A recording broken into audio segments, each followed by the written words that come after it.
inspired by this movie. Don't be thinking that because your dad ran out when you were born, that he's somewhere out there being an important assassin or supervillain. He's just some kind of meth dealer who married your mom's sister and left.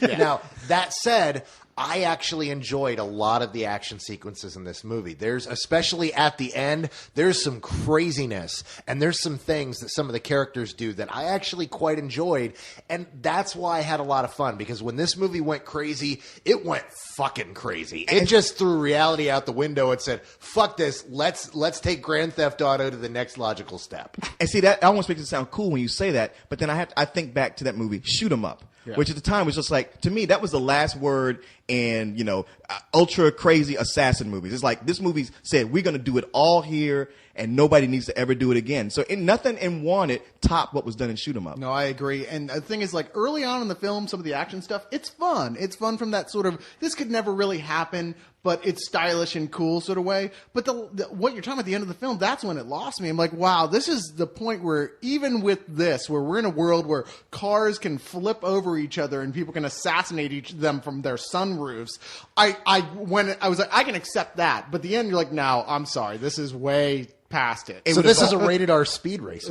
That's what I was just going to say. It would have made more sense if Speed Racer had drove by in that scene. Yeah. Yeah, if you've been shot by Speed Racer, Speed Racer did a drive-by on your ass. I mean, that would make more sense in this movie. Now, let me get this straight. So the physics of this is when you start getting anxious or nervous or you want to choke a bitch, your heart starts pumping at 400 beats per minute, which allows you to slow down and bend bullets. Yeah, and not to mention, like, control, like, the fact that cars can fly or not. Apparently. Yeah. Dude, you know what controls all that. No, I would believe that a car could flip over and you could assassinate someone more than I'd believe that James McAvoy would have a chance with fucking Angelina Jolie. Okay, let's be honest. He was driving in a sports car with Angelina Jolie in a short dress. I'll buy anything at that point because you've thrown logic completely out the fucking window. Yeah, and I'm really scared about this movie coming out because you're going to have tons of gangbangers out there talking about, I can bend bullets too, and they're going to shoot so many innocent bystanders trying to do that shit. Trying to do that, yeah. Yeah, they're going to shoot their, what are you talking about? They're going to shoot their friends. Oh, yeah, they're going to shoot their own crew. Dude, stand still, I'm going to bend my bullets. They're going to be selling Wanted, like, rugs by the side of the road and stuff, like the way they do with Scarface. Yeah. That motherfucker James McAvoy is a motherfucking cool-ass dude, He's man. a pimp-ass motherfucker. You should see him in Atonement, man. He's hardcore. Wait, you talking about the little centaur dude from Narnia? The Fawn from Nigga, Mr. what you Tumnus. doing watching Narnia like some little bitch? Well, I was just on cable. That's all I'm saying. You the one brought him up. Shit, that's a badass farm, man. And you sitting there been a bullet. No, cut that shit off. No, There's it's a point towards the end that I could have forgiven everything else that goes wrong with this movie if it wasn't for this moment they go, we have no idea how to end this. It's so preposterous that I was laughing, holding my stomach, laughing to myself, trying not to disturb the audience, going, this is the worst writing I may have seen in like 3 years. It is, except for that one line where Morgan Freeman almost saves the movie and says, kill that motherfucker. Which is only funny because Morgan Freeman says motherfucker. Which was his catchphrase on the Electric Company. Spider-Man, motherfucker. Kill that motherfucker. I mean, I actually know the thing is it the point where, James McAvoy walks in and says, look at this piece of fabric. This piece of fabric proves everything. No, I like what you said. Fucking Morgan Freeman, man. That dude commands so much out of people. He can walk into an auditorium and say that line, shoot this motherfucker, and everybody be like, yes! Well, that's the thing. It's like when they bring James McAvoy in, explain to him about the whole League of Assassins, it actually sounds pretty preposterous the way it's written. But delivered by Morgan Freeman, the way he says it, it holds your attention. You like, it must be true. That guy's right. People should just hire Morgan Freeman. Like when they got to do layoffs, they should bring Morgan Freeman in to tell people that they've been laid off, and they go like, well, I guess it was a good reason for it. Yeah, no. It's Morgan Freeman go, fire that motherfucker. Well, not even that. It's just that we've come upon a hard economic time and some things have to be done for the good of the company and thus the U.S.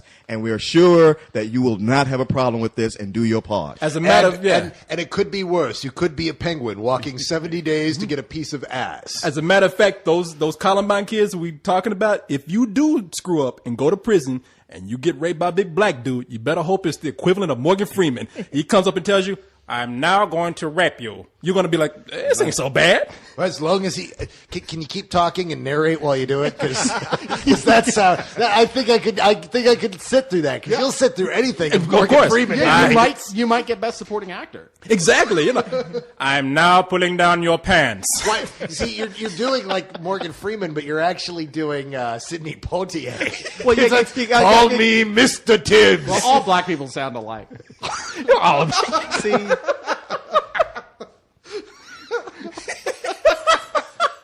fuck you. yeah, fuck you. Yeah, no, hold on. No, fuck you.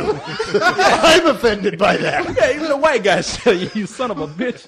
No, I tell you what, the movie lost me. I was really trying to give it a chance, and I mean really trying to hang with it, and I just gave up when all the assassins are looking for James McAvoy. He's in hiding, but yet he has time to go out, collect 1,000 rats, and put bombs on them and attack this compound in a dump truck full of armed rats. I was like, okay, I give up, man. I can't deal with this shit anymore. So I'm going to go ahead and give this movie a rental.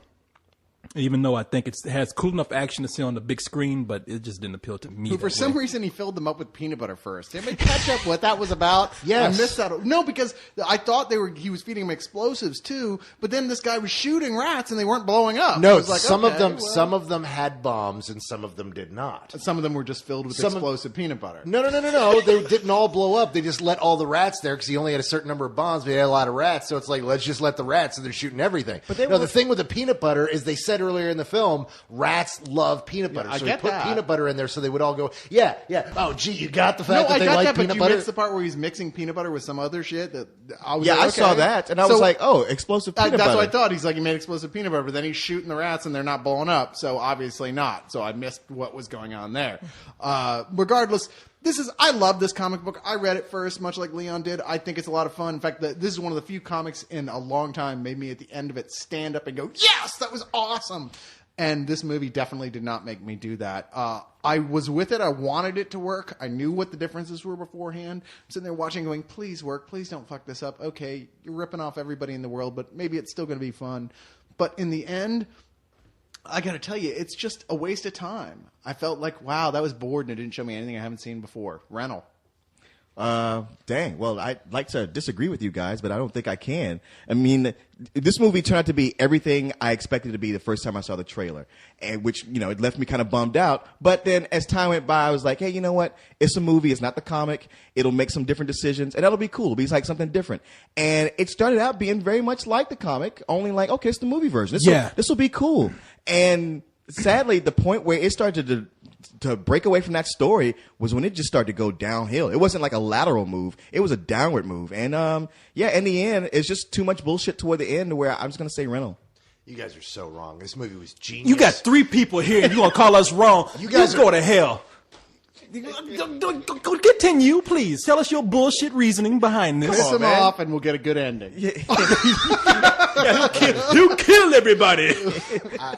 I don't want to die again. Okay, all right, please. Let continue. him do his goddamn review, for Christ's sakes. You guys are way wrong on this. This is genius. It is brilliant. It is unparalleled in its excellence. It is absolutely a matinee. It is just one of those movies that it was fun. I had a good time in the theater. If you're going to see it on a big screen, see it loud, but don't pay full price because it does not live up to the potential it has. Okay. Wrong. I just wish the guys from Crank had made this because they would have just fuck all this dumb side story and just said, you know what, this is preposterous. Let's just go with that. And who really gives a shit about the details? You know what? You got a good point there. Those guys, Crank was a very nihilistic type of movie. Those guys would have been perfect because they just would have said, "You're right. Fuck all this nonsense of trying to be safe." Yeah, fuck all this. Fuck all the whole. Well, our orders are given by fate itself in this loom and yada yada yada. And who gives a fuck? The thing is this always happens, and this is one of the things that disappointed me. The director of this, whose name I forget, I want to say it's Timbuktu something. Alexander Timur, Vladiskarsky, Vodka Makaraka. Oh, that's right. He did those Night Watch movies. He did Night Watch and Day Watch, which I love. I love. Yeah, I didn't like those either. Yeah, no, I love them. But the thing is, every time we get a cool motherfucking foreign director who directs these really awesome films. We bring him over to Hollywood and we fuck their shit up. John Woo was a genius action director, and we brought him over here to make crap. Face Off. Hard target. Hey, I like Face Off. I like Face Off too. Face Face Off is the best of them. Face Off is the most ridiculous goddamn film on this planet. Yes, You and missed it was the point. fun, and that was the point. But that's the best thing that John Woo did over here, which still isn't a pimple on the ass of something like Hard Boiled or The Killer. Yeah. And this is what we do. We bring over great directors. Paul Verhoeven, was a genius. RoboCop. Yeah, he did RoboCop, and then what did he do? He did Basic Instinct. and Hey, then so took us- Starship Starship Troopers? Troopers is still cool. Total Recall. and what was that called? Showgirls.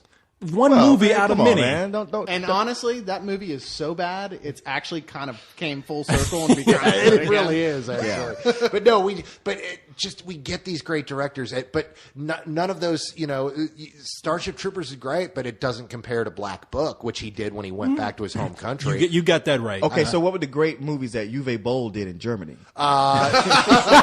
He did 4 films, none of which I've seen, which I think is awesome.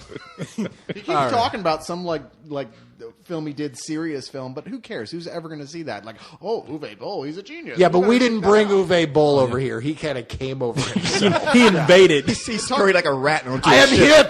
here to have a pissing contest Yeah. with Michael Bay on YouTube. That's the one thing I'm there with the Republicans on about tighter borders. I'm like, we got to keep these douchebag directors out. Yeah, Uwe Boll. He's like where Hitler Uwe. failed. Uwe, what happened, man? Who gives a fuck about his name? Where Hitler failed, he succeeded. He invaded America. So anyway, bye y'all.